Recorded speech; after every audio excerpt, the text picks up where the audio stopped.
Esperemos que no se corte durante la clase. Lo que, bueno, creen que estoy dándole entrada a otros 3 más.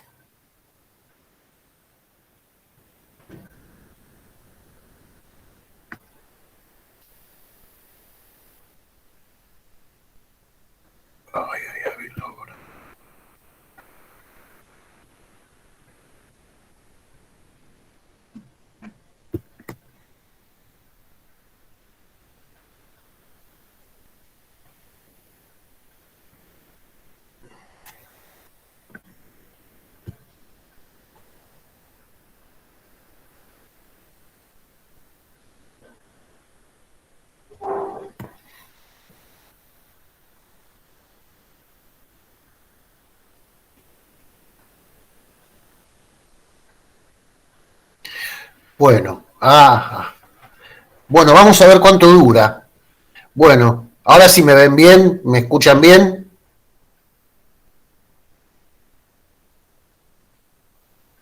Bueno, bárbaro. Sí, sí. Perfecto. Sí. Sí, yo también. Lo que pasa es que capaz que en algún momento se produce algún pequeño delay o algo por el estilo. Tiene que ver con el error de internet que no me está transmitiendo bien. Traté de arreglarlo el rato antes de la clase, pero llego muy encima para dar la clase y no tuve tiempo de ponerme a llamar y que me tengan en espera hasta que me solucionen el problema, que a lo mejor ni siquiera me lo solucionan.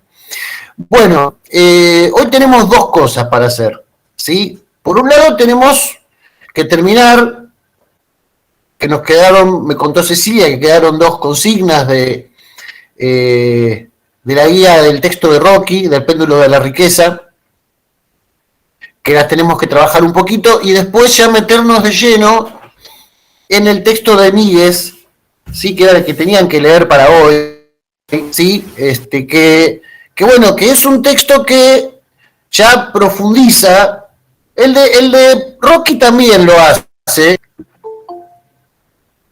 y la idea también es que ustedes después en el parcial un poco contrapongan, porque ¿para qué les damos 2 textos del modelo agroexportador que hablan de temas muy parecidos? Porque Rocky y Míguez hablan de temas muy parecidos. Si lo leyeron y fueron haciendo la guía, se van a dar cuenta que son temas muy parecidos. Por ejemplo, el tema de la tenencia de la tierra y cómo se desarrolló. Bueno, contraponer puntos de vista. Rocky tiene ciertas hipótesis sobre cómo se desarrolló la propiedad de la tierra en la región pampeana, la estancia mixta, la chacra santafesina, ¿no? O sea, pequeña, mediana propiedad por un lado, gran propiedad por el otro, con el sistema de arrendamientos, ¿sí? Y otras cuestiones más que Míguez trata desde otro enfoque. Entonces después, bueno, en el parcial, cuando le toca hacer el parcial, esa es la función de la bibliografía, que ustedes puedan detectar las hipótesis, los planteos, las afirmaciones que hace el autor, lo que da por sentado, o sea, no dice esto es así, y después compararlo con lo que dice otro autor, con las afirmaciones de otro autor sobre el mismo tema. Por ejemplo, criadores e invernadores. Que mientras Rocky hace una división tajante, ¿sí? Estaban por un lado los invernadores, que eran los que se llevaban la mayor tajada, eran los que tenían las tierras de mejores pastos y que lo único que tenían que hacer era dedicar el engorde del ganado y después el frigorífico, o sea, los hacían y los que vendían el ganado a mejor precio.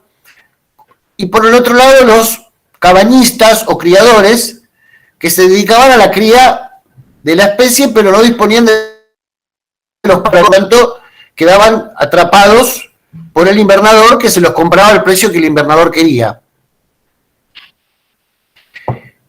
¿Qué va a decir Míguez? Me estoy adelantando la guía, pero ¿qué va a decir Míguez? Míguez va a relativizar eso. Él va a decir que en realidad existió, sí, criadores, existieron invernadores, pero existieron propietarios de la tierra que eran ambas cosas a la vez. Eran invernadores y eran criadores. ¿Sí? Eso es algo para confrontar, digamos. Esa es la función ese es uno de los objetivos que nosotros esperamos que ustedes puedan cumplir en el desarrollo de un parcial, ¿sí? Y por eso le damos la bibliografía y la trabajamos y les damos las guías, ¿sí? Y como las preguntas tienen un formato parecido a las de las guías, que la vayan respondiendo, aunque un latiguillo típico es, no sé si lo puse bien, pero no importa si lo pusiste bien o mal. Vuelvo a decir, es el lugar para poner las cosas bien o ponerlas mal y arreglarlas acá. Después en el parcial, ahí se la juegan. Ahí, ¿sí? No pueden fallar. ¿Sí? Y aparte, bueno, ya creo que les contó Cecilia que nosotros tenemos un parcial cuya estructura es que para aprobarlo tienen que estar bien todas las preguntas del parcial.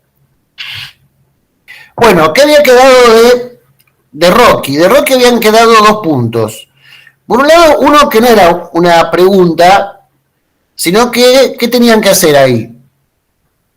Y les pregunto a ustedes por qué, porque como ando con estos problemas de conexión, no pude abrir la guía de Rocky, me abrí la guía de Mires para compartir, así que si alguien tiene la de Rocky, me hace un favor grande. ¿Qué tenían que hacer en ese anteúltimo punto?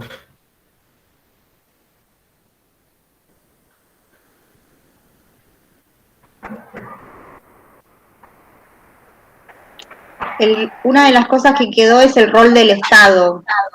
Sí, esa es la última de todas las preguntas, pero antes de tocar ese tema, que también es importante, el rol del Estado en todo esto, había una consigna anterior. ¿La de la línea de tiempo? ¿De bien, los vaivienes de la economía? Bien, la línea, ¿qué tenían ustedes ¿qué tenían que plasmar en esa línea de tiempo? Las crisis ocurridas. ¿Cómo? Crisis. Exacto, las crisis de las balanzas de pagos que hubo en la economía argentina. Bien, perfecto. Y características de cada una, me parece. Bien, perfecto. Para empezar, es importante entender qué es una crisis de la balanza de pagos. ¿Sí?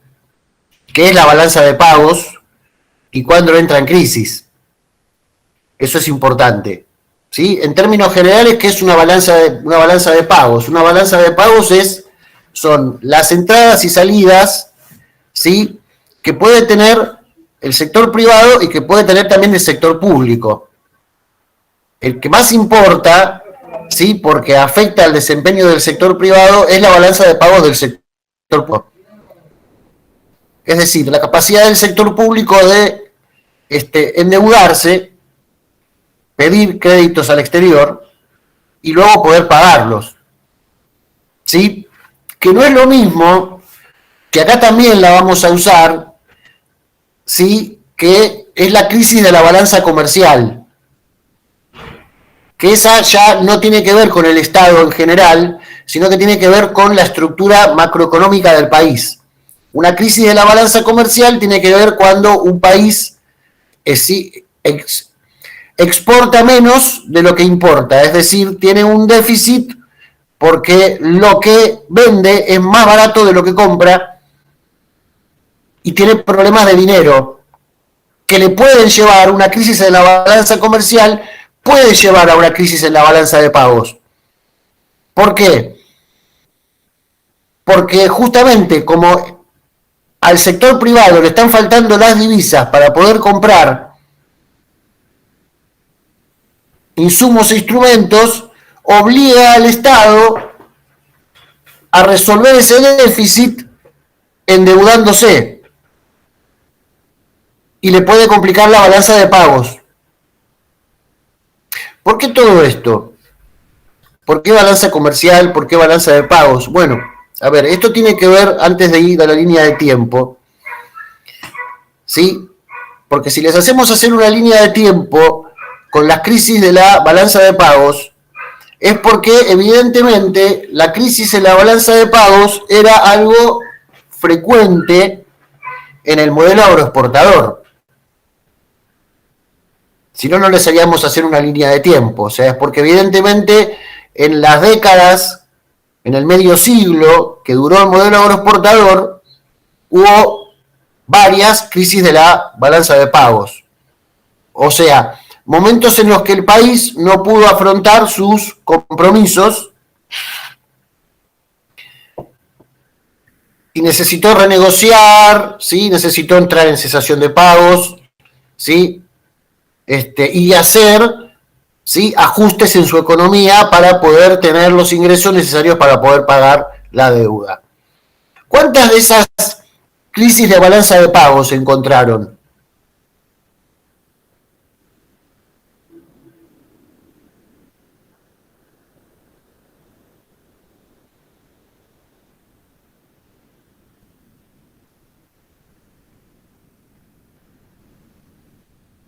Menciona varias el texto.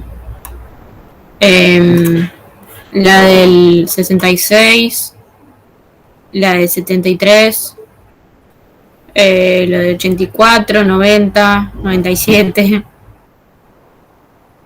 No, sí. Después del 1907 y la del 13.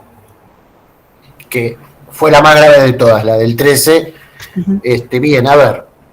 ¿Qué pasa en todos esos periodos? O sea, ¿por qué el país entra en una situación de crisis de balanza de pagos? Bien, esto tiene que ver con la propia del modelo agroexportador. O sea, el propio funcionamiento del modelo agroexportador lleva a que esté este problema implícito. ¿Por qué? Porque el modelo agroexportador, eso ya creo que lo vamos entendiendo, es un modelo que se basa en la producción agropecuaria de bienes agropecuarios, o sea, bienes de la tierra, bienes primarios, ¿sí? La exportación de esos bienes, y a partir de la exportación de esos bienes la economía crece porque exporta esos bienes, ¿sí?, cuyas ganancias permiten reinversión y crecimiento del modelo, ¿sí?, expansión del modelo gracias a las nuevas tierras ocupadas, pero que para lo restante, o sea, en ese factor, en el factor tierra,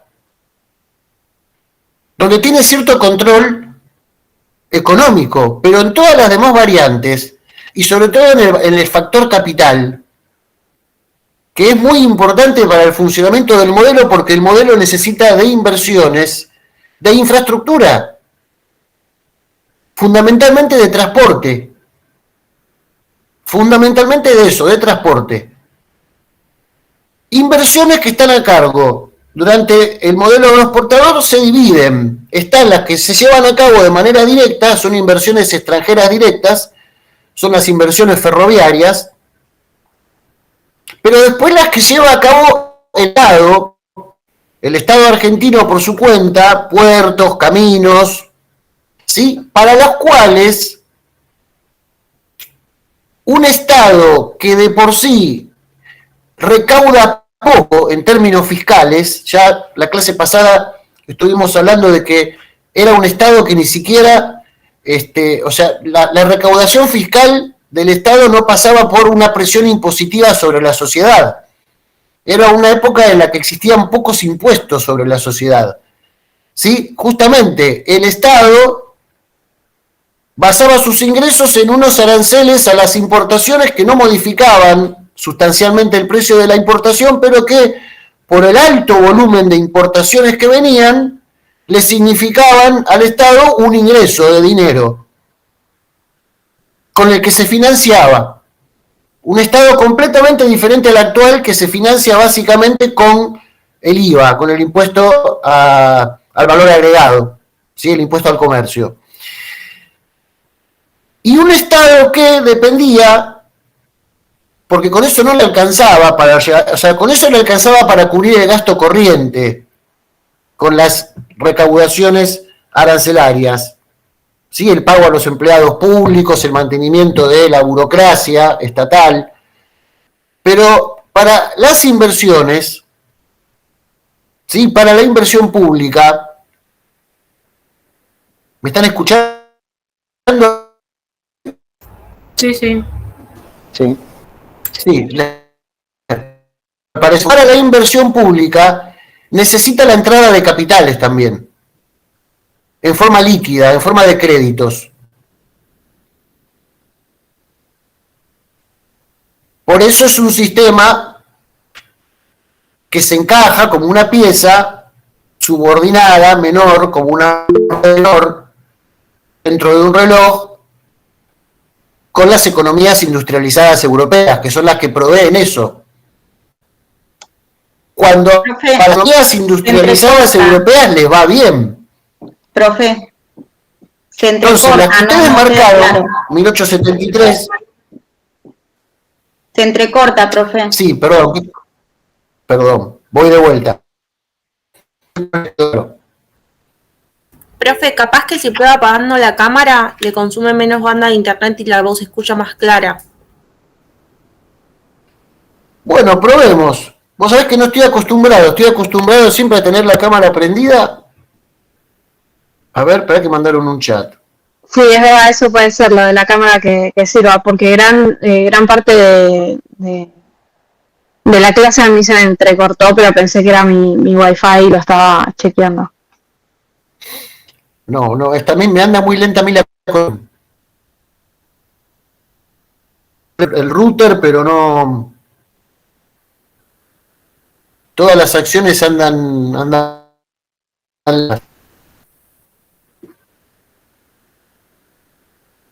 ahora.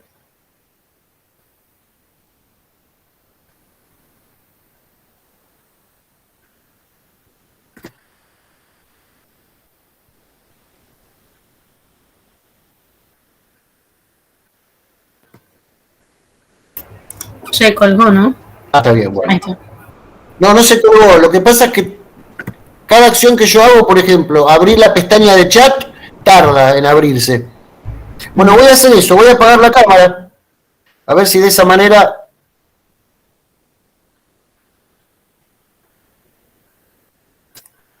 Profe, la estoy apagué. teniendo la cámara prendida, a mí se me traba su imagen.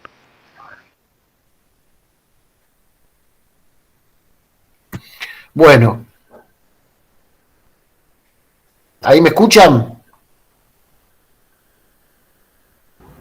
Sí, Sí. Bueno, perfecto. Entonces, a ver, ¿qué era lo que no se había entendido? Vamos a volver ahí.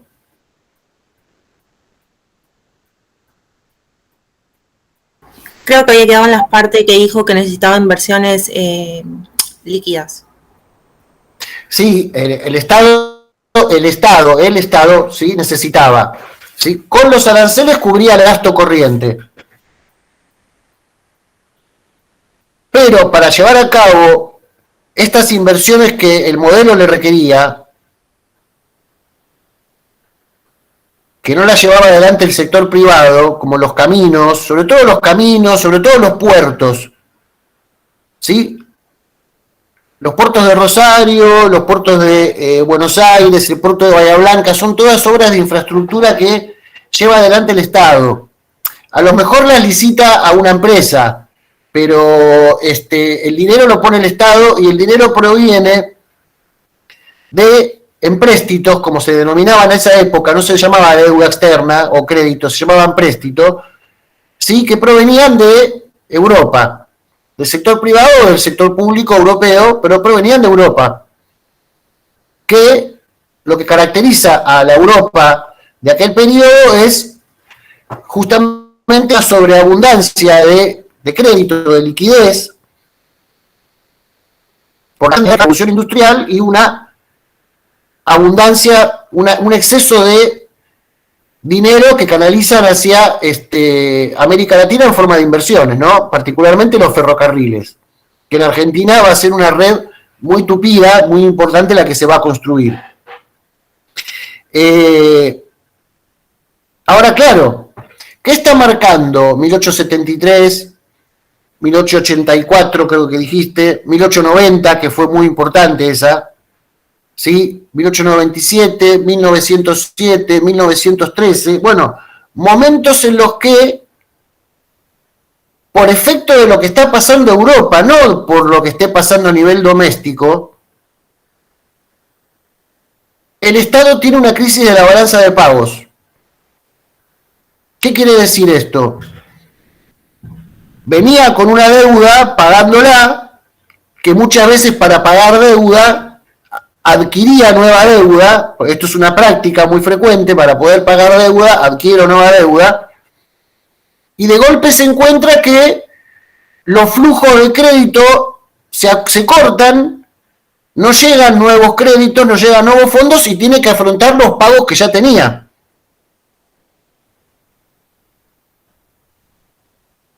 Frente a esto el gobierno tenía opciones, o sea, podía decretar una moratoria de la deuda, podía declarar la bancarrota o podía, que fue el caso que se hizo en la economía argentina, podía efectuar ajustes en la economía, recortes presupuestarios, eso se hizo sobre todo en 1873, ¿sí?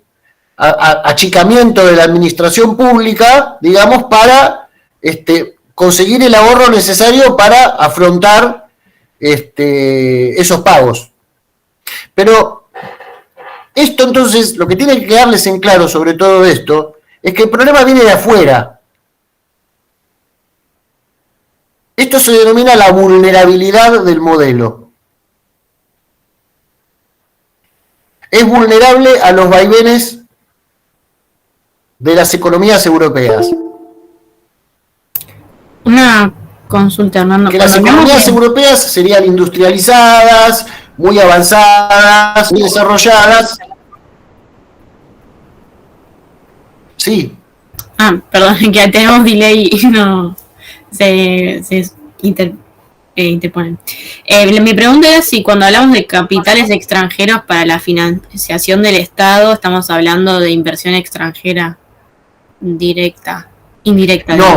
No, la directa sería, o sea, capitales que vienen y se instalan de dos maneras. O guardan la plata en el banco, aprovechando las tasas de interés, esos son o hacen una inversión en un emprendimiento productivo. En este caso, bueno, principales áreas.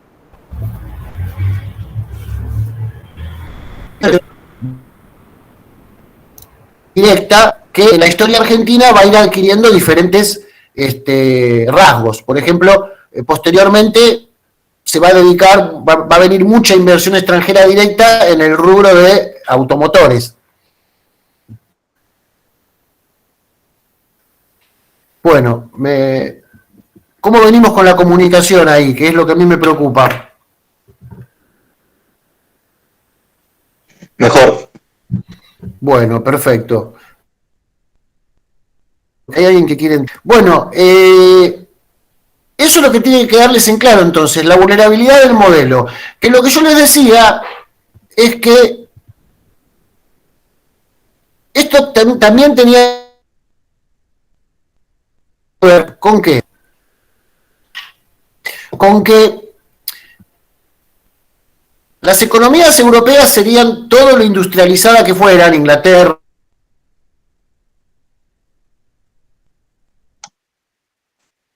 Se corta, profe.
por eso no tengo nada. En ese grupo de WhatsApp.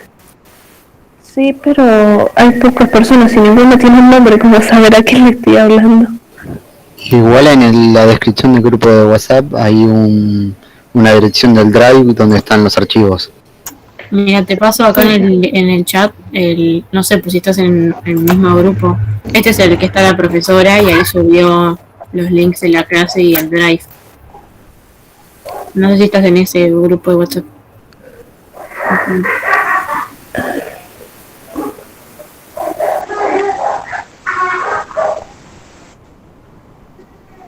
Ahí puso el profe que se le quedó tildada la computadora.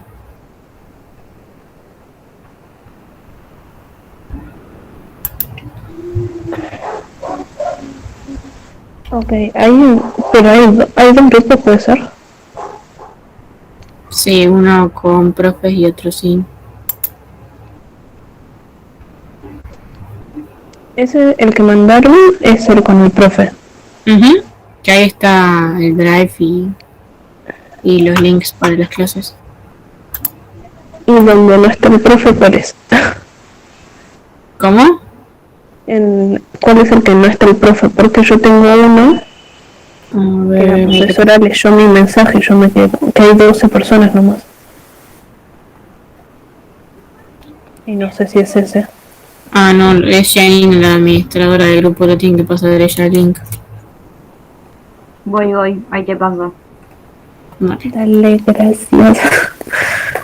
Hoy te metiste en otro grupo. Me metí cuando, o sea, yo estoy en un grupo de todas las sedes de San Isidro y mandaron un Excel con todos los grupos que hay y me metí ahí, que el que decía nuestro horario con la profesora y... Ese que mandé es el que estamos nosotros en los profes.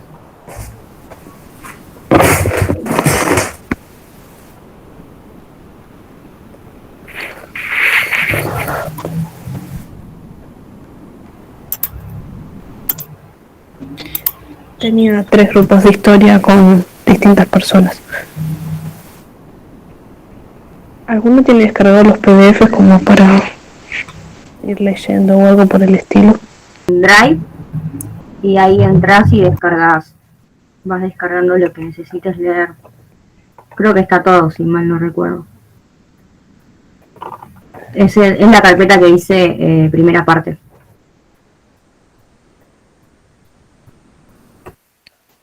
Ahí te mando el link si quieres por el chat. Textos, primera parte, ok. Y acá tengo que leer... Ahí mandé los PDFs al grupo sin profes.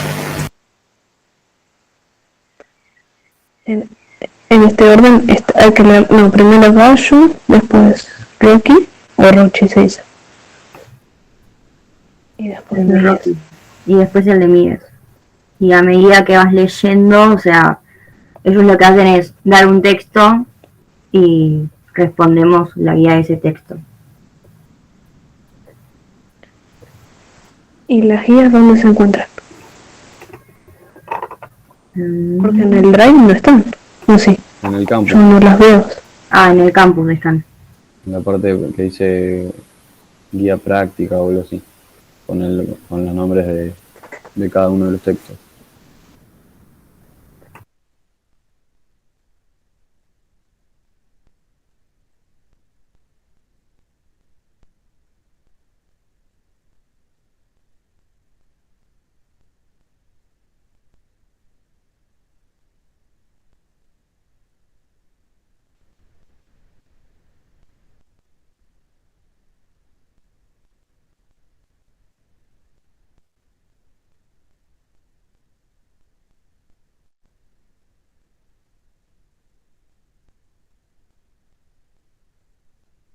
Sí.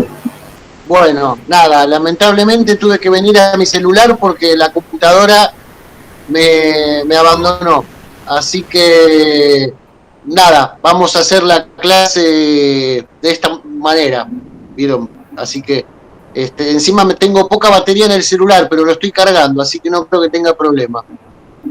Bueno, vino un poco accidentada la clase de hoy. volviendo a lo que estábamos conversando, ¿les quedó entonces en claro el tema de la vulnerabilidad, el tema de la crisis de la balanza de pagos, ¿sí? El tema de que el modelo sufría las crisis que provenían de Europa occidental? Estamos en claro con eso. Bueno, entonces sí, que acá había preguntado hace un ratito la compañera, nos quedaba de Rocky el tema del rol del Estado, ¿sí? Que yo les había contado la clase pasada o la anterior, que en el modelo agroexportador, lo había dicho de manera genérica, ¿no? O sea, no se ven presidentes, no se estudia la política de cada presidente porque durante el modelo agroexportador no hubo una política económica diferente en cada presidente, sino que hubo, más que una política económica, hubo un pensamiento económico general, ¿sí? Que apostaba al libre cambio y al libre desarrollo del mercado y de los factores de producción, tierra, trabajo y capital. Y que dentro de él está unas funciones bastante mínimas. ¿Es así esto o lo que ustedes encontraron un poco lo amplía, lo enriquece o lo contradice también, digamos, ¿no? Da ejemplos de por qué no están así. ¿Y por qué no están así? Entonces hay que alejarse de esa idea de que el Estado no existe durante el modelo agroexportador o tiene una intervención muy mínima. ¿Por qué? ¿Cuáles son los ejemplos que demuestran lo contrario?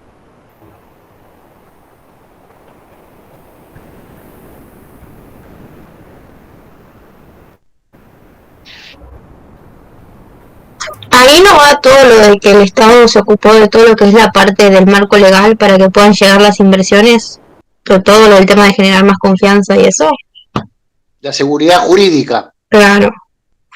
Bueno, ahí tenemos una. Sí, totalmente. El Estado no fue un gran inversor propio, pero como bien decís, con la Constitución, con el Código Civil, con el Código de Comercio, con las codificaciones, marcó la seguridad jurídica que necesitaban las inversiones extranjeras para venir. Se dio una feliz coincidencia. Hay un momento donde hay una abundancia de inversiones que buscan como destino nuevos mercados y un Estado que se consolida en Argentina, que consolida y que asegura lo que no había podido asegurar durante la primera mitad del siglo XIX. Asegura la propiedad jurídica de la tierra, la protege contra los ataques de indígenas, y asegura las ganancias de las empresas ferroviarias. Por ejemplo, charlábamos la clase pasada con esta garantía del 7% que lo otorgaba, o la concesión de tierras que iban dentro de o sea, tierras que se le regalaban a las empresas ferroviarias directamente. Pero también tenemos un Estado que tarda en realizar algunas obras públicas, particularmente la cuestión de puertos. Lo que no es, no sé si encontraron algo más si quieren decir.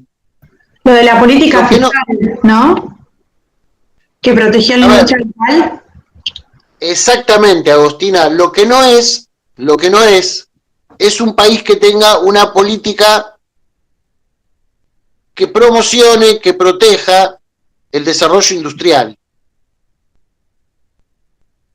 La política es de libre cambio. ¿Sí? O sea, los aranceles se cobran, como decías, por una cuestión fiscal, para cubrir el gasto corriente del Estado. Pero no como parte de una política de decir, no, bueno, vamos a utilizar el arancel como un instrumento, como va a ser posteriormente, como un instrumento para encarecer la producción extranjera y proteger la producción local. Eso, si se acuerdan, el Estado lo hizo solamente en 2 ramas de la producción. Que es El vino y el azúcar. El vino y el azúcar, exactamente. ¿Sí? O sea, cuando veamos el Estado en otros periodos, vamos a ver cómo cambia esta fisonomía del Estado, y el Estado interviene mucho más en la economía con ciertas regulaciones, y aparte se va a convertir en un Estado empresario, en un Estado que, aparte de regular la economía, participa en la economía con sus propias empresas públicas. Pero para eso falta todavía, ya pertenece a otro modelo económico que veremos posteriormente. Con esto se Rocky. Ahora nos toca a amigues, que bueno, yo estoy con el celu, así que no puedo acceder a la guía de preguntas. ¿Alguno de ustedes puede? ¿Me hace un favor? Y empezamos a trabajar amigues. ¿Querés que compartamos las preguntas o las vamos leyendo? Si querés ir, las vamos leyendo. Ok. La primera habla sobre el mercado de tierras y pregunta que una vez producida la incorporación de tierras bajo el control estatal, luego de la campaña al desierto, fue necesario ampliar la frontera productiva, porque este proceso fue más lento y vacilante. Bien, claro, empecemos por ampliar la frontera productiva, ¿no? ¿Qué es la frontera productiva? Es hasta donde llega la tierra que se está aprovechando. Lo que no quiere decir que todavía no quede tierra más adelante que se pueda aprovechar. Lo que hizo la campaña del desierto fue asegurar mucha tierra. El tema era, que era lo que les mandaba un poco la consigna de investigar, es por qué la apropiación, la puesta en funcionamiento, la puesta en producción de esa tierra fue lenta y vacilante.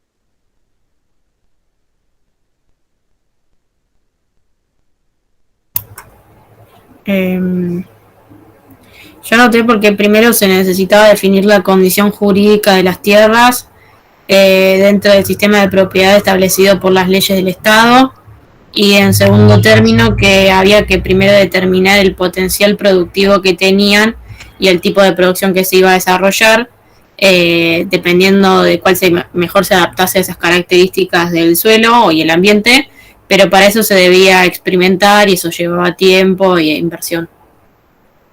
Correcto, correcto. No era, digamos, o sea, el hecho de que vos tuvieras más tierras, ¿sí?, no implicaba que las pusieras todas en producción. En realidad, en 1880, lo que el gobierno va a asegurar, toda la provincia de La Pampa y la provincia de Río Negro, el resto de la Patagonia lo va a asegurar unos poquitos años después, y proporciona todo un cordón de nuevas tierras que recién se van a terminar de poner en producción después de la Primera Guerra Mundial, o sea, después de 1914. Estamos hablando de que va a llevar,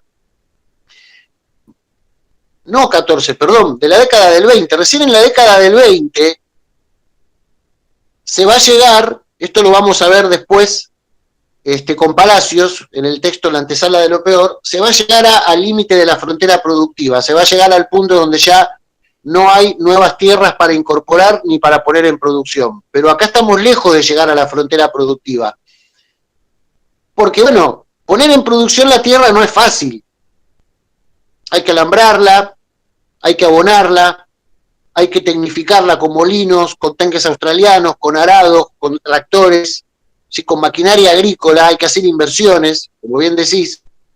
Y el proceso fue lento y vacilante porque no se sabía. Después se supo la calidad de esas tierras. Después resultó que esas tierras, con las mejoras que se hicieron, más las que ya tenía, por sus condiciones naturales, resultó ser una tierra muy productiva.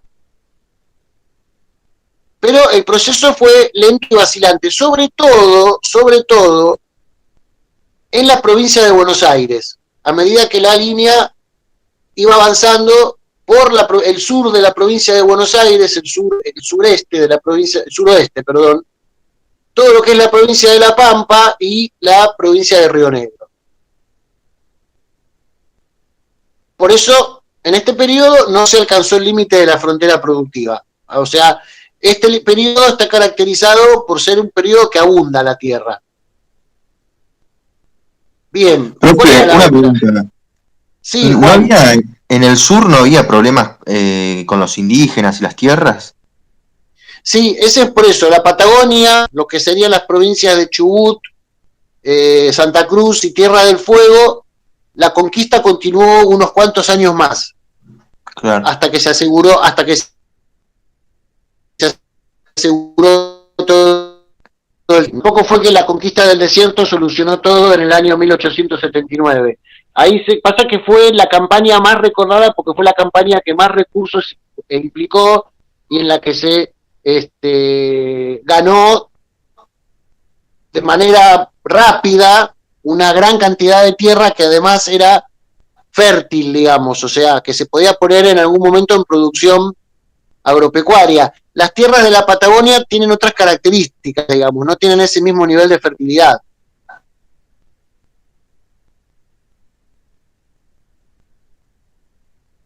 Bueno,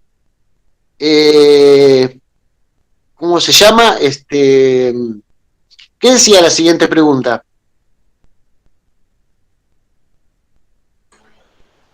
¿Por qué fue imposible repetir en la Patagonia las experiencias de colonización agrícola de Santa Fe y Entre Ríos, y surgieron por lo tanto grandes unidades productivas?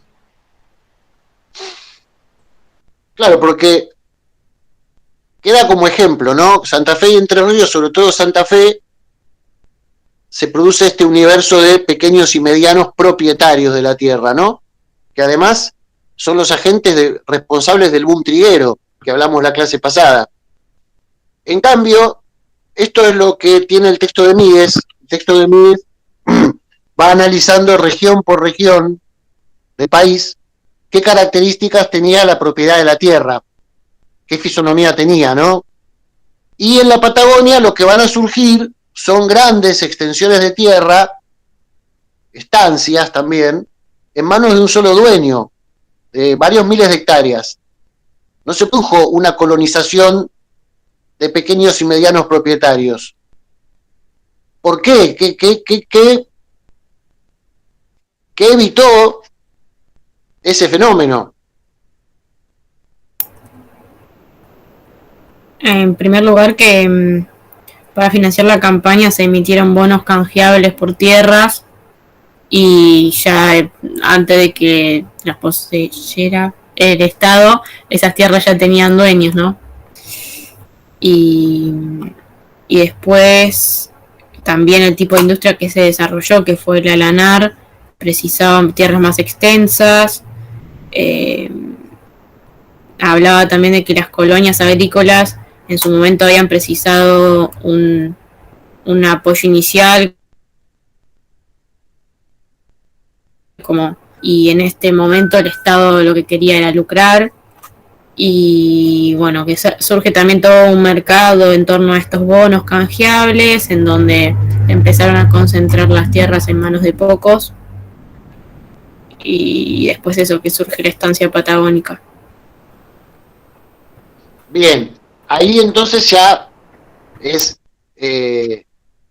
a ver, hay una diferencia de política estatal. La política estatal que habían seguido las provincias de Entre Ríos y de Santa Fe era que la tierra se repartiera de manera en pequeñas parcelas, en pequeñas propiedades, ¿no? Tratando de evitar la concentración de la tierra. En el caso de la campaña del desierto ya el problema es que la campaña está financiada por grandes terratenientes, sobre todo de la provincia de Buenos Aires, ¿sí? Que son los que adquieren la tierra y la adquieren en gran cantidad. ¿Sí? O sea, no hay un interés en el gobierno nacional, en este caso, de promover una política de inmigración y de la tierra en pequeñas o medianas parcelas. ¿Sí? Y por otro lado se da esta coincidencia Míguez tiene mucho de esto, él habla siempre de que todo coincide con la cuestión de la naturaleza, las cría del lanar, que se había trasladado de la provincia de Buenos Aires por el crecimiento de la producción ganadera, arrastra a la cría de oveja al sur, hacía que fueran necesarias estas estancias extensas. Pero, digamos, ahí hubo una política, esto es lo que les tiene que quedar en claro, hubo una política del gobierno que era, bueno, yo financio la campaña, proveo seguridad jurídica, sí, pero bueno, para eso necesito recursos y ahí queda condicionado. Los recursos para el financiamiento provienen de los terratenientes y ellos ponen sus condiciones. Por eso no está mal decir, Agustina, que ya antes de la campaña estaba definido de quién iban a ser las tierras. Bien. Profe, una pregunta. Sí, Juan.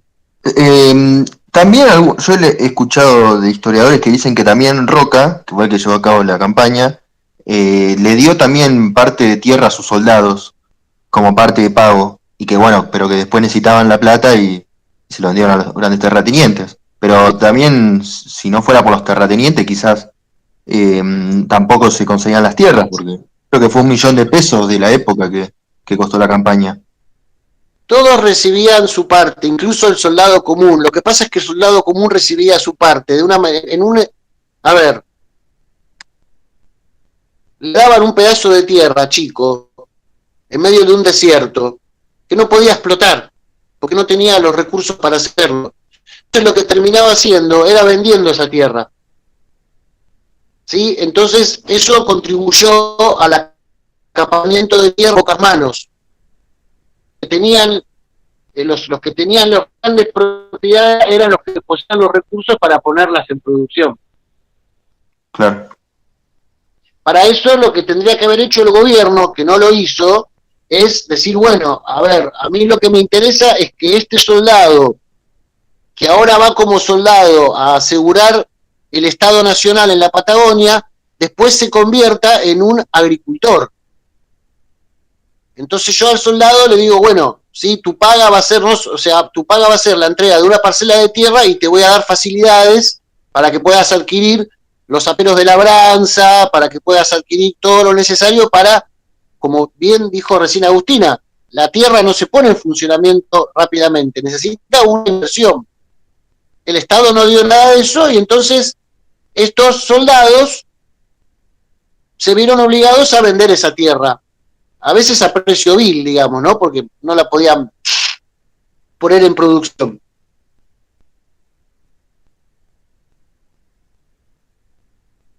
Eso. Pero a lo que voy es que quizás sin los recursos de la financiación, quizás nunca podrían haber ido los soldados, porque necesitaban primero plata. Ahí en todo caso quedará la discusión de por qué el Estado Nacional se financió con bonos que pagaron, o sea, la campaña del desierto fue una inversión, fue una política del Estado que se realizó con recursos propios, recursos genuinos. Sí, el Estado pagó con tierra. Claro. Sí, no hubo, o sea, podría haber habido otros caminos, podría haber pedido préstamos al exterior, entonces el Estado se adueñaba de toda esa tierra y no tenía ninguna necesidad de venderla posteriormente, porque en todo caso lo que tenía que hacer era pagar el crédito y esa tierra pública, esa tierra fiscal, después la podía haber subdividido de otra manera. Claro, sí. El tema es que el Estado eligió autofinanciarse con los terratenientes.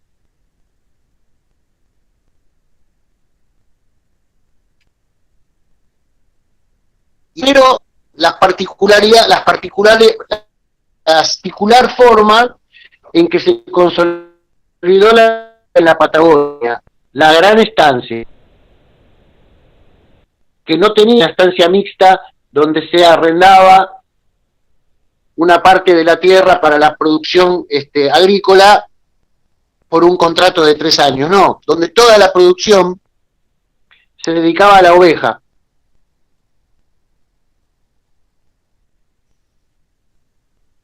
Pero una última pregunta. Justo es esa época en el que no era que tenía una crisis con la balanza de pago, la Argentina, sobre todo creo que si estamos hablando del periodo de Roca, los primeros 4 o 5 años, las importaciones son más que las exportaciones. O sea, también tenía problemas de financiación externo, seguramente.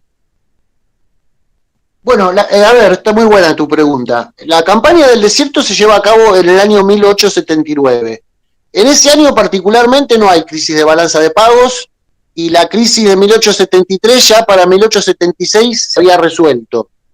Sí, o sea, no hay eso. Igual, a ver, es algo que yo estoy especulando.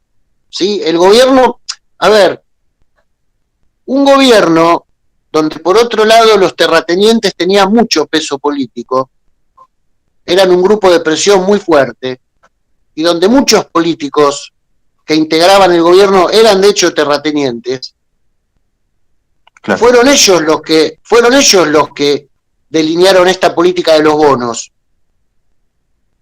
De decir, bueno, que el Estado venda bonos, que nosotros los compramos y esos bonos se canjean por la tierra después. Esto tiene que ver con, tiene que ver con entrar en una cuestión ya que no estuvimos entrando hasta ahora en la materia porque la estuvimos viendo desde una perspectiva económica, no desde una perspectiva social, con quiénes eran los grupos dominantes económica, política, social y culturalmente en la Argentina del modelo agroexportador. Bueno, eran los grandes propietarios de la tierra. Eran los grandes terratenientes y el Estado era controlado políticamente por estos grandes terratenientes a través de sus representantes que eran la dirigencia política o directamente porque muchos de los presidentes eran dueños de tierras, diputados, senadores, y nadie lo veía como que estuviera mal eso.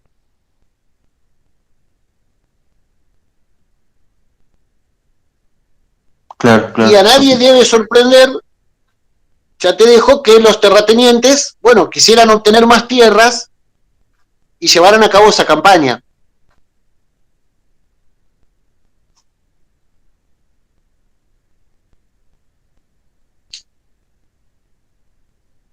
¿Alguna duda? No, perfecto. Bueno, bien. Ya vamos viendo entonces que heterogénea, más iba a decir homogénea, me equivoqué, que heterogénea que es la fisonomía que adquiere la propiedad en Argentina. Hay zonas de pequeña y mediana propiedad, zonas donde predomina la estancia mixta, que también es gran propiedad, y zonas donde predomina la gran estancia lanera, que es la Patagonia. ¿Sí? 3 formas diferentes de apropiación de la tierra. ¿Qué decía la siguiente pregunta?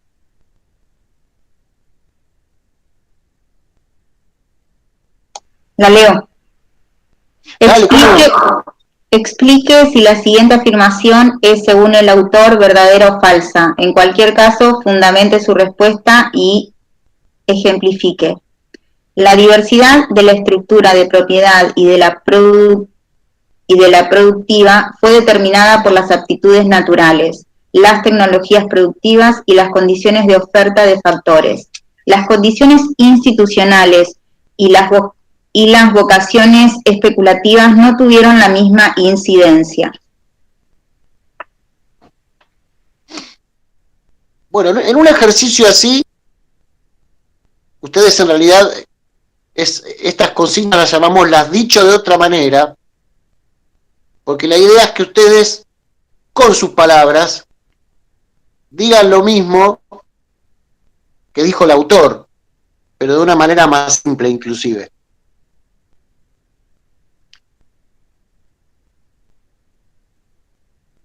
¿Qué quiere decir esa afirmación?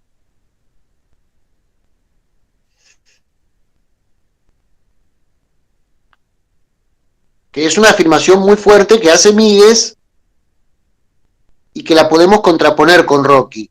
Rocky piensa de una manera diferente. Que un poco el desarrollo del modelo agroexportador se fue dando por las condiciones naturales de la tierra, ¿no? Y del ambiente. Y no tanto por lo que el gobierno realizaba. Que acá está lo que yo, muy bien Agustina, perdón, porque hay una Agostina, te había confundido. Muy bien, que acá está lo que yo particularmente le critico un poco a la visión que tiene Míguez. Según Míguez, el modelo agroexportador se desarrolló solito, ¿sí? Por abundancia de tierras, ¿sí? Por abundancia de capitales que felizmente vinieron para acá, y por abundancia de mano de obra que felizmente vino para acá, del factor trabajo, ¿sí? Y que fueron las... A ver, la tierra tenía que...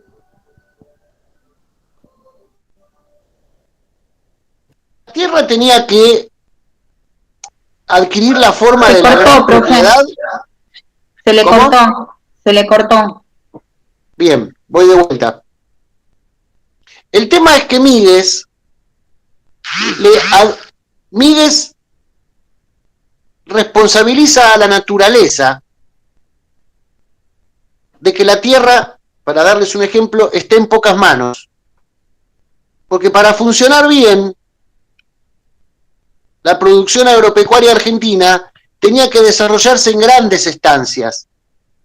Y por eso, naturalmente, las estancias fueron grandes.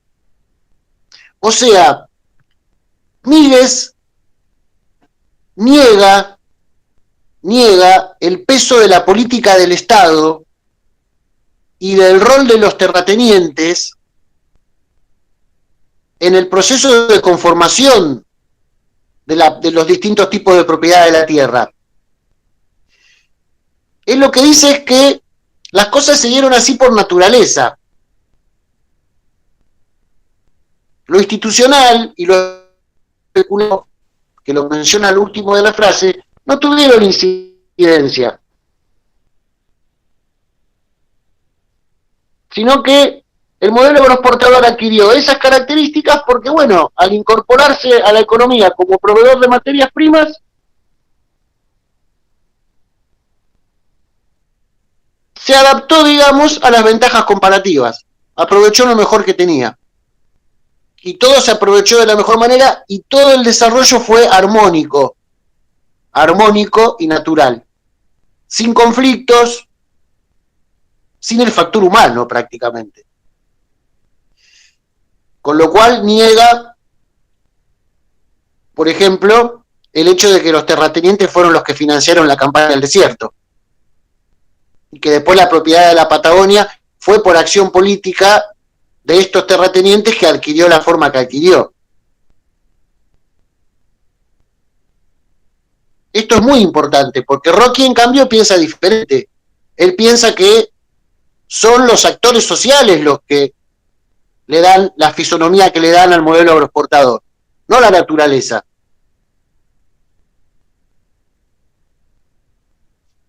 Bueno, esta puede ser un tipo de pregunta que les toque en el parcial. Bueno, la siguiente.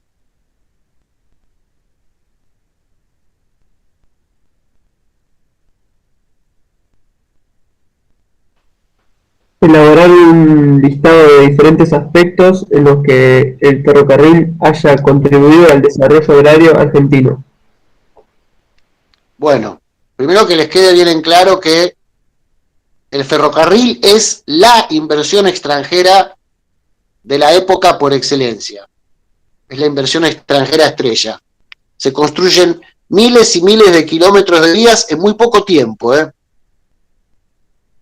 En muy poco tiempo para una inversión que llevaba tiempo, porque había que hacer la traza, todo el cálculo topográfico, por dónde iba a pasar el tren, después había que construir las estaciones, había que hacer el tendido ferroviario, el tendido de vías, había que hacer el tendido telegráfico, o sea, era un trabajo que requería, era una inversión que requería mucho trabajo y mucha mano de obra también.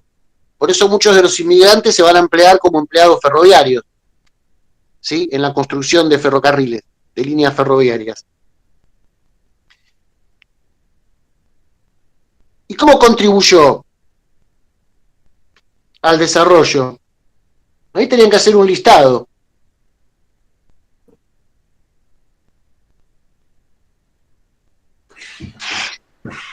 Yo puse que aceleró el despegue racional, promovió la diversidad cultural, favoreció un mercado de trabajo más integrado, contribuyó a que el Estado estuviera presente en cualquier región, ayudó en el establecimiento de una estructura de precios en el mercado de bienes y factores y garantizó la confiabilidad, rapidez y menor costo en el tráfico de productos agrícolas. No entendí la primera, las demás están perfectas, no entendí la primera. ¿La podés repetir? El despegue racional. El despegue racional, eso no entendí. Lo de racional.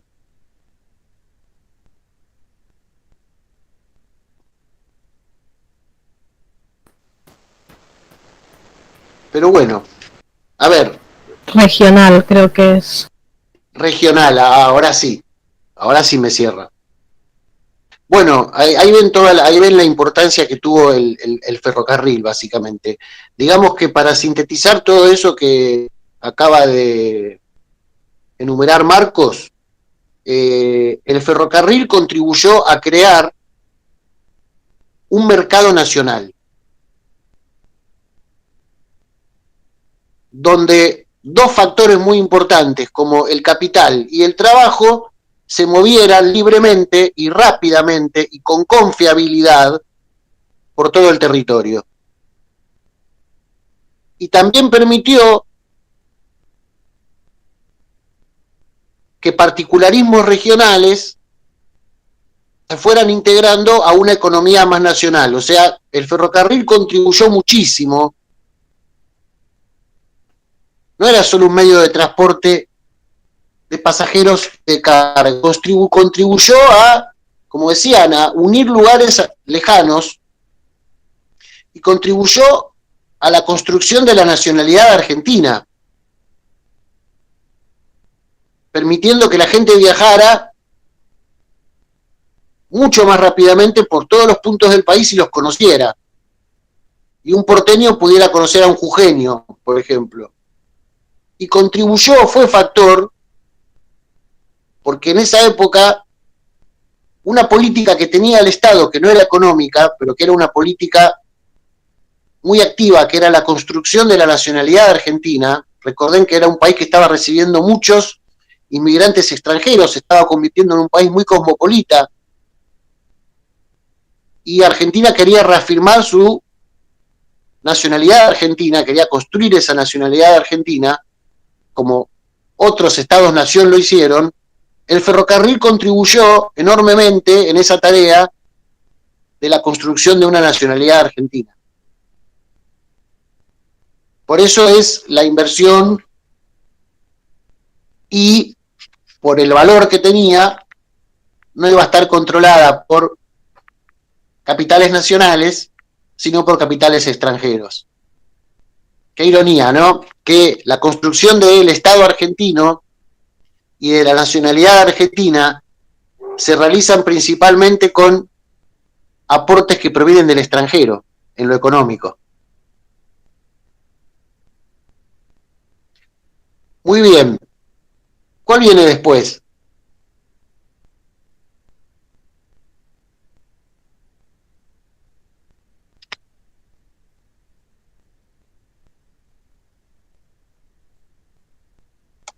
Actividades productivas.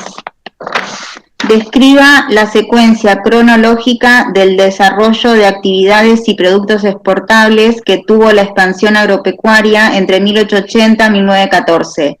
Responda, teniendo en cuenta también la respuesta 2 de la guía de Rocky, y algunas diapositivas del PPT-MAE relacionadas con la producción y exportación agropecuaria. Bien, siempre recuerde ahí en la que nombra Point, siempre en Campus están esos PowerPoint que son también guías visuales que les pueden servir para estudiar en la materia. ¿Sí? Dice, el modelo agroexportador se basó en la exportación de materias primas, principalmente cereales y carnes. De acuerdo. Eso es cierto. Pero como toda economía agroexportadora, toda economía agrícola, ¿sí? En general esto le pasó a Brasil,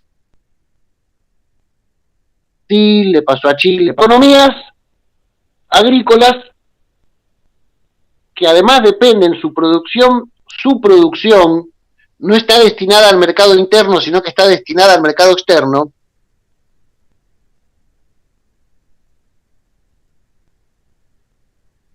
Atraviesa diferentes ciclos. No se produce siempre lo mismo, porque esta producción, como está orientada al mercado externo, está orientada a lo que el mercado externo demande. Por lo tanto, puede cortar el ciclo de producción de un producto y empezar la producción de otro. Un ejemplo de un país vecino es Brasil. Brasil tuvo el ciclo del azúcar y después se trasladó la demanda del mercado externo, empezó otro ciclo que fue el ciclo del café. Principal producto de exportación brasileño por muchísimo tiempo. Con la producción agrícola-ganadera, ahí está, o agropecuaria, en el modelo agroexportador pasó lo mismo. Existieron diferentes ciclos con diferentes productos. Eso es lo que ustedes tienen que saber. Con que se exportaban productos agrícolas ganaderos no alcanza, es demasiado básico. Hay que saber un poco qué productos y en qué etapas. ¿Pero exactamente el año? ¿O en qué orden? No el año porque, a ver, en historia nunca... Claro, no existe... A ver, está muy bien tu pregunta, María Laura. Salvo ciertos acontecimientos que tienen fecha, la conquista del desierto sabemos que fue en 1879, hay otros procesos que las fechas de inicio y de final son más etéreas. A ver, sabemos más o menos que el modelo agroexportador empieza a morir a partir de la década del 30 con la crisis del 30, pero no es que muere en 1930. Como tampoco empieza en el año 1870, empieza aproximadamente por esa época. Por lo tanto, lo que importa, claro, es el orden. Podemos poner más o menos algunas décadas, pero lo que más importa es el orden. Totalmente. Entonces lo primero sería la fiebre lanar. Luego la cría de ganado criollo mestizo, después el frigorífico, carnes ovinas, cebo, ganado de pie, vacunos congelados y terminamos con trigo, maíz, lino. ¿Puede ser? Sí, hay unas pequeñas correcciones con el tema del ciclo de la carne. Primero está muy bien, el primer ciclo es el ciclo del lanar.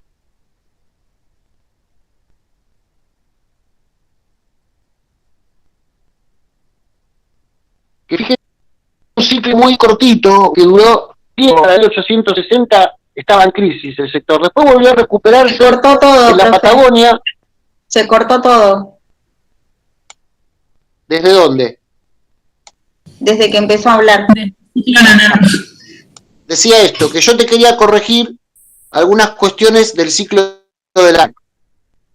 Lo otro está bien. Primero hubo un ciclo del lanar que fue muy corto, donde la principal exportación fue la lana en bruto, pero eso se termina para finales de la década de 1860. el ciclo de la carne tiene sus etapas también, donde primero se exporta el ganado en pie. ¿Qué significa? Que se sube el ganado vivo a los barcos.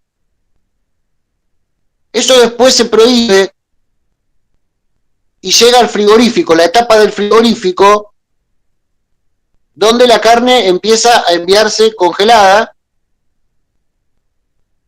y posteriormente, a medida que la tecnología del frigorífico avance y la demanda del mercado, siempre hablando de esto, hay que ver, cambian las preferencias de los mercados demandan una carne mejor, y eso no lo mantenía, saber la carne congelada, pero la carne enfriada sí lo mantenía. Entonces va a venir la última etapa, que es el envío de lo que se llamó el chill beef,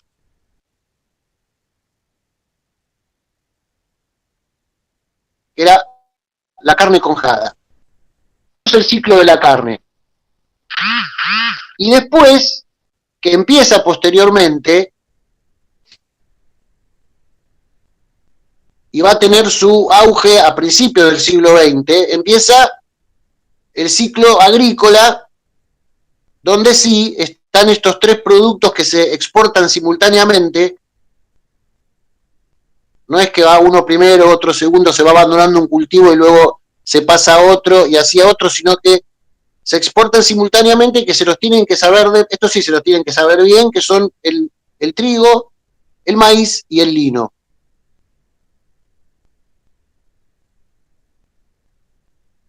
Nunca hay que olvidar las producciones, pero claro, son para el mercado interno.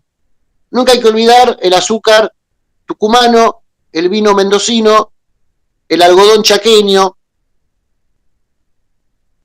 pero esos son productos para el mercado interno, no están pensados para la exportación.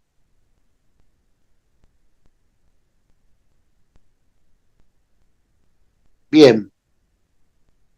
Y es importante marcar que toda la cuestión del ciclo de la carne, hay una fuerte presencia de capitales e inversiones británicas, porque los frigoríficos, que en definitiva son los que exportan la carne, son de capital mayoritariamente británico. Bien, ¿cuál viene después? Un mapa con las zonas productivas, según el autor.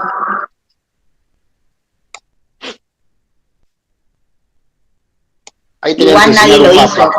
Nadie lo hizo. Tenemos que llevar un mapa al examen. Mira, buena pregunta. No, a ver, hasta ahora no hemos tomado consignas en las que tengas que llevar un mapa, pero no sería una mala idea, ¿eh? Nadie se animó a agarrar un mapa de la provincia de Argentina y marcarlas. Bueno, si no hacía falta que compraran un mapa y que lo hicieran con un mapa, pero que me puedan decir si la regionalización de la producción. Y empieza en la región pampeana, Santa Fe, Córdoba, Buenos Aires, y después se va expandiendo a la Patagonia. ¿No es eso lo que hablamos hace un rato? A ver, ¿qué es lo que se va expandiendo? El uso de las tierras productivas. Bien, pero la consigna era, ¿sí?, que ustedes en el mapa identificaran las distintas producciones regionales. Ahí vos lo que estás identificando es una zona, una región, dos regiones en realidad, una que es la región pampeana, aunque falta ahí poner, bueno, qué se producía en la región pampeana, y la región patagónica, donde también falta poner qué se producía. O sea, es un mapa productivo, ¿sí? A regiones con límites de hoy. La región pampeana, el litoral y parte de la bueno, sí, toda la Patagonia se dedicaría a lo que es carne, agricultura y fruticultura en el sur, ¿no? Claro, al día de hoy, como bien vos decís, pero nosotros nos tenemos que ubicar más de 100 años atrás, ¿sí? Y entonces, lo charlamos hace un ratito, las tierras patagónicas no eran aptas, por temperaturas, por características del suelo, no eran aptas para el cultivo de cereales. Ok, solo sería carne ovina. Exactamente. Y fruticultura. Pero la fruticultura, muy bien, del Alto Valle del Río Negro, es algo que va a venir a posteriori, pero la podés incluir si querés. Eso se va a lograr, otra vez volvemos, gracias a que, miren la importancia del ferrocarril. Se construye una línea férrea que llega hasta casi la frontera con Chile, que esa línea férrea se pensó no con fines económicos, sino con el objetivo de llevar rápidamente soldados en el caso de que estallara un conflicto con Chile, porque en esa época Argentina tenía varios diferendos fronterizos con Chile, que tenía varios en la zona cordillerana, que fue resolviendo con el paso de los tiempos, de las décadas y con distintos arbitrajes y laudos, ¿sí? De reyes de Inglaterra, de presidentes de Estados Unidos o de otras comisiones que intervinieron para en algún momento el Vaticano, inclusive en una de las últimas que fue el canal de Beagle. Pero ese tren sirvió para poner en producción, para valorizar las tierras del Valle Río Negro y permitió que con el tiempo empezara la producción frutícola.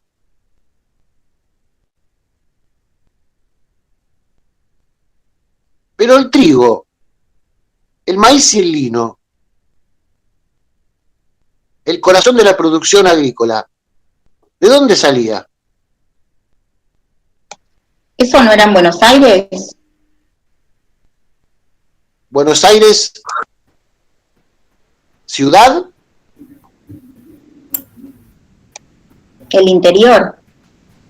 Toda la provincia. Para el norte de Buenos Aires. Y se quedan chicos. No es Santa Fe. Y se incluyó Santa Fe, parte de Entre Ríos, de Buenos Aires, Córdoba. ¿De qué región hablamos? Litoral y pampeana. La región pampeana, exactamente. El litoral no es. A ver, el litoral lo que hay que incluir es la parte sur de Entre Ríos, la mitad de Entre Ríos para abajo, que fue donde hubo una política de colonización agropecuaria. El resto del litoral, la provincia de Corrientes, no los tocamos mucho acá, y la provincia de Misiones, se dedican a cultivos otra vez,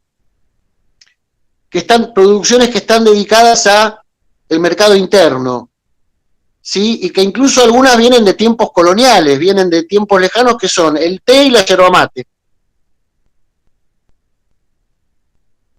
Productos de consumo popular, sobre todo la yerba mate, para el mercado interno.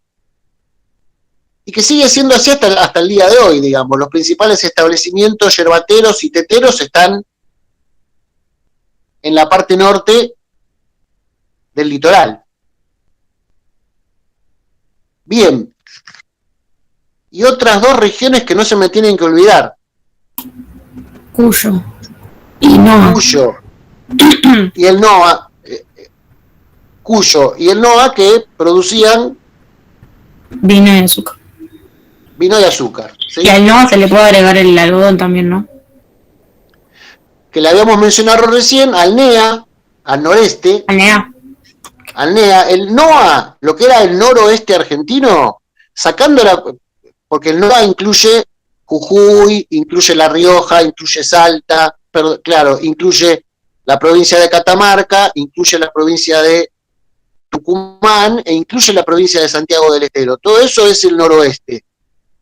Ahí en realidad, bueno, el NOA se queda, pobrecito, marginado del modelo agroexportador, porque ahí, salvo la producción azucarera, que además es una producción arancelada para poder estar protegida de el azúcar cubana, que es mucho más barata porque se hace con mano de obra esclava, se queda con las actividades básicas de subsistencia, cría de ganado o pequeñas parcelas, pero no aporta al desarrollo del modelo agroexportador.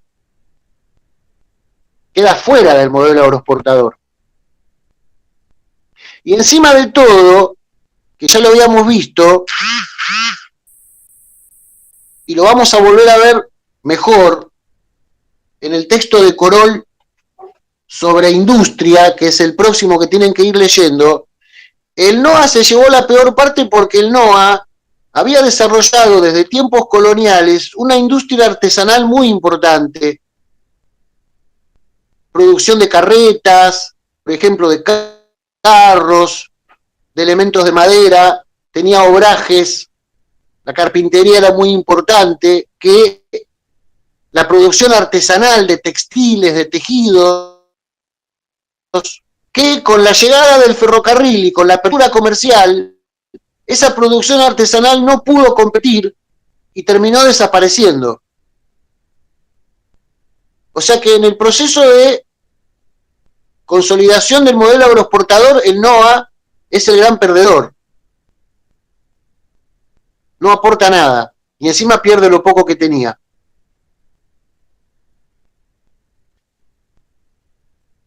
Bueno, este es el mapa. Después, si quieren, lo repasan en un mapa de Argentina, pero este es el mapa que tienen que tener en su cabeza. ¿Sí? Por eso es importante recordar la división tradicional en regiones de Argentina. Bueno, la siguiente.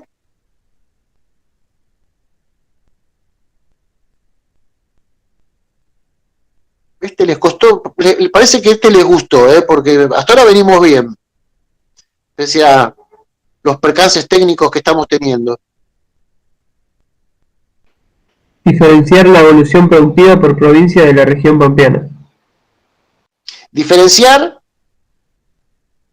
la evolución productiva por provincia de la región pampeana. Bien, ahí ya se mete el dedo un poco más. Ya, bueno, nos metemos en la región pampeana, Buenos Aires, Santa Fe, Córdoba, el sur de Entre Ríos, y te pide eso, bueno, cómo fue cambiando, cómo fue evolucionando la producción en cada provincia.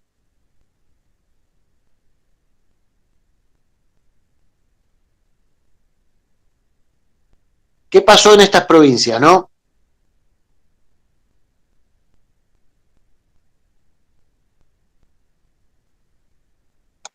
Profe, hay que especificar la cantidad de hectáreas producidas y todo eso en cada provincia. A ver, no se te va a pedir eso en el parcial, quédate tranquila. Si acá lo querés hacer como un ejercicio propio, no hay problema. O sea, sirve como referencia, digamos, por ejemplo, ver, porque se aumentó el número de hectáreas producidas en una provincia. Porque eso te está dando la referencia de que, bueno, la provincia puso más tierra en valor, avanzó en su frontera agropecuaria, que era lo que veíamos al principio del texto de Míguez, tiene más hectáreas disponibles, ya con inversión y con todo, y las ha puesto en producción, y ha aumentado su producción.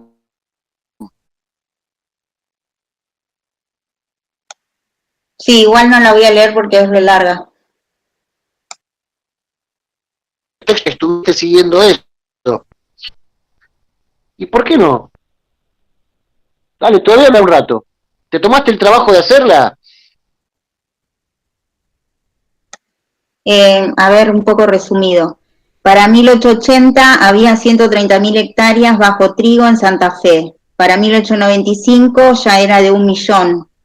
Y 500.000 sembradas con maíz, lino y otros cultivos. El grueso de la actividad agrícola se concentraba en las unidades menores, importante papel de las colonias en Santa Fe. Se pasa a la costumbre de reunir 2 o más concesiones hasta que en las colonias más tardías tendieron a formarse unidades productivas del orden de las 250 hectáreas. Colonias santafesinas, trigo, etapa inicial de la expansión. Buenos Aires y Córdoba, la agricultura bonaerense, pequeña producción para los mercados locales, completa con la, no me entiendo la letra, colonización santafesina para 1888 sobre un total de 800.000 hectáreas sembradas, la mitad estaba en Santa Fe, el 30% en Buenos Aires y el resto en Córdoba. Y luego pasa a ser Buenos Aires la que tiene mayor cantidad de tierras. Y sigue, pero bueno, por ahí quiere seguir otro. Bueno, a ver, yo me conformo con los porcentajes. Igual hiciste un buen trabajo anotando las hectáreas, ¿no? Pero fíjense que uno asocia que el corazón del modelo agroexportador está en la provincia de Buenos Aires. Pero al principio, por lo que vos leíste, María Laura, no era así. La mayor parte de la producción se concentraba en Santa Fe. Sí. Y después va a ser la provincia de Buenos Aires. Y acá es donde entra a jugar otra vez la hipótesis de que la estancia mixta tuvo esa responsabilidad, la que va a tomar la delantera. Y va a convertirse en el gran productor de cereales. Y acá está, bueno, tomándola de Rocky, la hipótesis de que fue la estancia mixta la que permitió ese boom, ese incremento tan grande de producción. Pero es eso.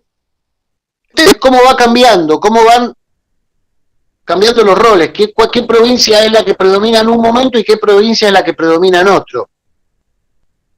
Igual ahí la puja siempre se dio entre Santa Fe y Buenos Aires. Más que nada.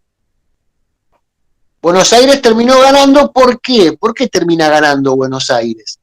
Porque Buenos Aires tenía, vuelvo al principio de la guía, toda esa frontera productiva que era cuestión, aunque fuera de manera errática y lenta y dubitativa, tenía esa frontera productiva por extender. Tenía esas tierras disponibles para poner en producción, que la provincia de Santa Fe no tenía en igual cantidad.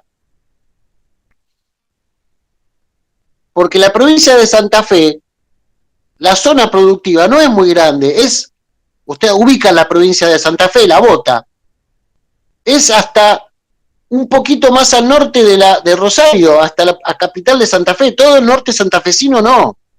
En aquel momento, hoy sí, es una zona sojera muy importante, pero en aquel momento era como un cordón, ¿sí? Como una banda de tierra, una franja de tierra que iba por todo el sur de la provincia de Santa Fe y que tenía su puerto natural de desemboque en Rosario, porque estaba el puerto de Rosario ahí, ¿no? No tenía más posibilidades de extenderse, como sí tenía Buenos Aires, que tenía todo el sur para extenderse, hasta la frontera con La Pampa y con Río Negro. Bueno, hacemos una más y cortamos acá. Ay, déjenos de merendar, profe, tenemos que entrar a otra materia. No me diga. Bueno, ¿saben qué? Yo estoy dando la clase sentado en el piso. Pero usted está fumando. Sí, es una de las ventajas de la salir a clase. fumar. Sí, es una de las ventajas de las clases virtuales. Y unos mates también. No, me tuve que venir porque tenía poca batería en el celular. Entonces me tuve que venir a enchufarlo y estoy sentado en el piso. Por lo tanto, ustedes no saben cómo tengo la espalda. Pero bueno. No da todo por estar acá. No, la clase...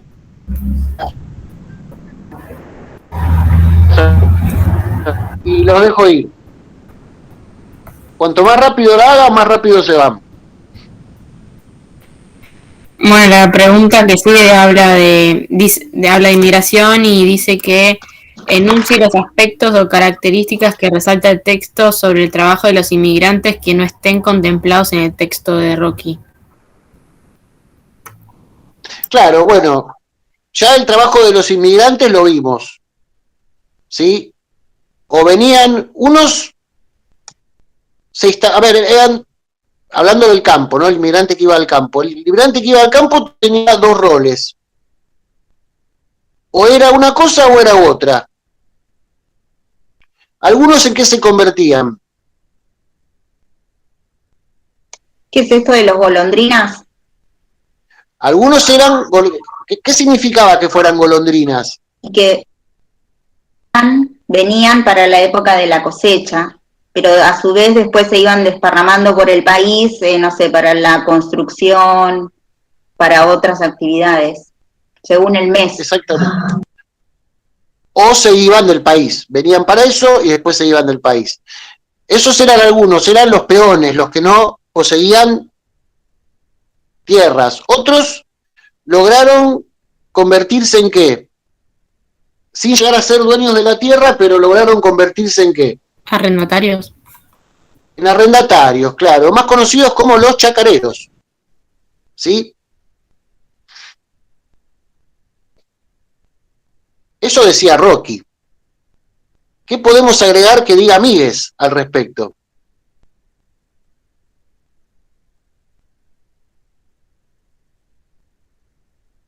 En la parte de esto, el ADN.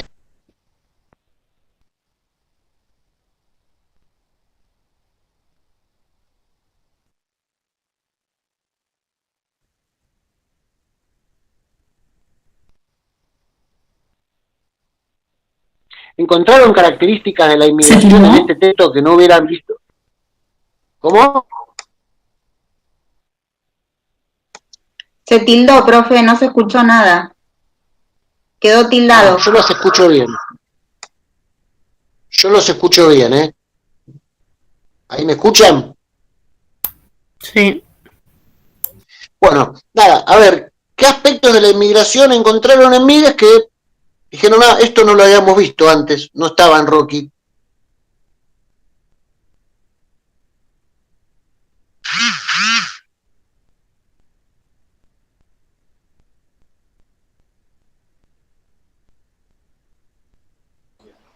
Yo puse que habla de los mercados de trabajo, donde tenían trabajos temporarios. La masa de trabajadores que provenían del exterior se lo llamó migración golondrina, que eran trabajadores italianos y españoles que venían de Argentina en contratación para trabajar en cosechas. Bien, está bien, eso también lo decía Rocky, digamos. Era un tipo de empleo en el que se radicaban los inmigrantes. Pero después, bueno, el texto aporta la propia visión que tiene Míguez sobre la inmigración, digamos.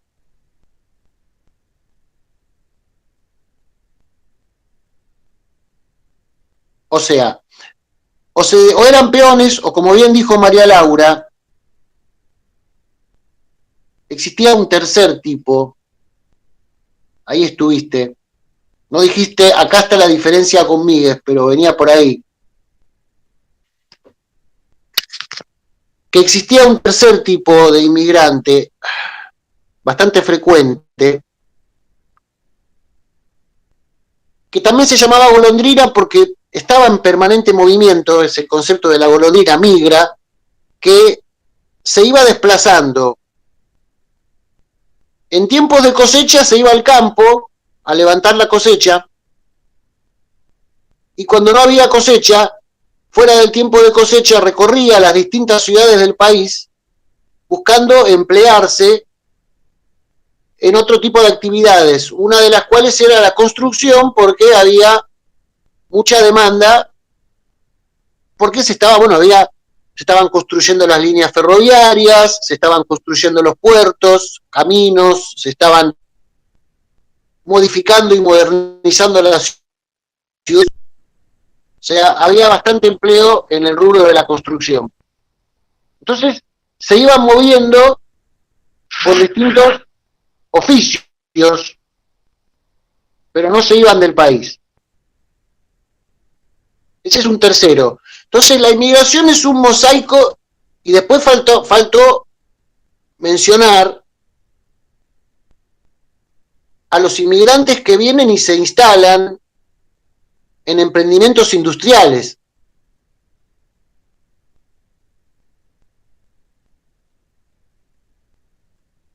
De modo que la inmigración es un mosaico muy variado, que tiene una dimensión rural y una dimensión urbana. Y después hay un universo muy importante de inmigrantes que llegan a Argentina e instalan pequeños, se dedican al comercio urbano, como vendedores ambulantes, como pequeños comerciantes.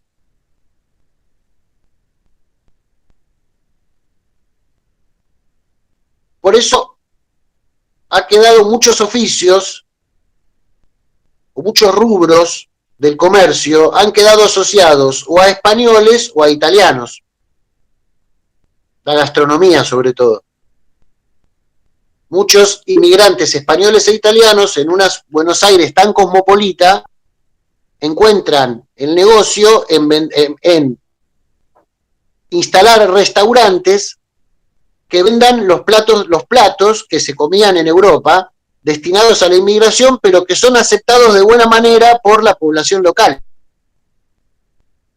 Por eso tantos de nuestros platos son de origen italiano o español, con el sazón argentino. Bueno, vamos a terminar acá. ¿Hasta qué número llegamos de pregunta? Hasta la 4A. Hasta la 4A. Bueno, tienen que terminarla, esta. Y tienen que ir leyendo para el próximo, o sea, lo van a terminar con Cecilia, este texto de Míguez, y conmigo el jueves que viene vamos a ver el texto de Corol que se llama Industria. Nos vamos a dedicar a estudiar, que ya se los presenté la semana pasada porque el texto de Rocky habla un poco, vamos a estudiar más en profundidad ese desarrollo industrial que hubo durante el modelo agroexportador. Bueno, y lo que les voy a pedir es lo siguiente. Yo primero voy a fijar si acá en el celular, creo que sí, porque es la primera vez que estoy usando el... Sí, perfecto, acá está el chat. Bueno, les voy a pedir lo de siempre, gente.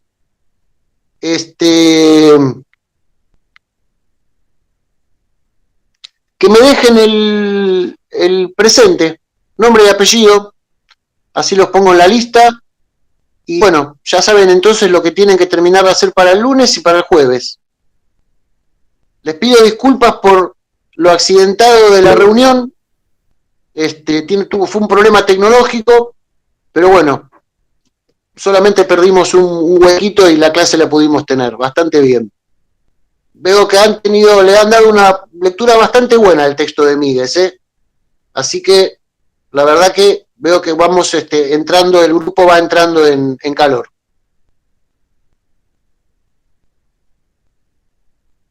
Bueno. Gracias, profe. Hasta el jueves. No, gracias a ustedes y que tengan un buen fin de semana. Chao, profe, gracias. Chao, Chao, hasta luego.